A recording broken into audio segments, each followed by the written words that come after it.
செய்தி. வணக்கம். விவி செய்திகளுக்காக செய்திகள். மாவட்டம் முழுவதும் காவல்துறையினர் தீவிர ரோந்து பணி.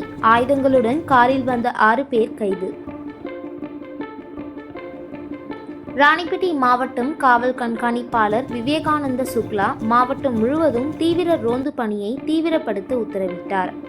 அதன் பேரில் அரக்கோணம் உட்கோட்ட துணை காவல் கண்காணிப்பாளர் ஜாபர் சித்திக் அவர்களின் அறிவுறுத்தலின்படி நெமிலி காவல் நிலைய ஆய்வாளர் விஜயலட்சுமி அவர்களின் மேற்பார்வையில் நெமிலி காவல் நிலையத்திற்கு எல்லைக்கு உட்பட்ட பணப்பாக்கம் பெருவளையம் அருகே உதவி ஆய்வாளர் நாராயணசாமி தலைமையில் காவல்துறையினர் வாகன சோதனையில் ஈடுபட்டிருந்தனர்.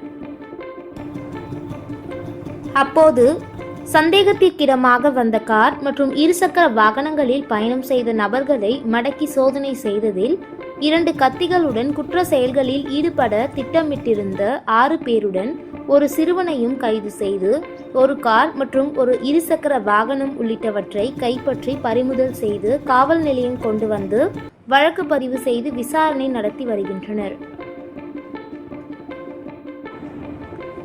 விசாரணையில் திருவள்ளுவர் மாவட்டம் நீசகண்டாபுரம் பகுதியைச் சேர்ந்த பகத்சிங், அபிஷேக், பிரவீன், ராணிப்பேட்டை மாவட்டம் நாகவேடு அடுத்த அரும்பாக்கம் பகுதியைச் சேர்ந்த சந்தோஷ், கமல், டெல்லி கணேஷ் என்பது தெரியவந்தது. இதனைத் தொடர்ந்து மாவட்ட காவல் கண்காணிப்பாளர் விவேகானந்த சுக்லா நெமிலி காவல் நிலையத்திற்கு நேரில் வந்து பிடிபட்ட 7 பேரிடம் விசாரணை நடத்தினர். தொடர்ந்து மாவட்டத்தில் தீவிர ரோந்து பணி தொடர்ந்து நடைபெறும் என்றும் சட்டவிரோத செயல்களில் ஈடுபடுவோர் மீது கடுமையான நடவடிக்கை எடுக்கப்படும் என்றும் எச்சரித்துள்ளார்.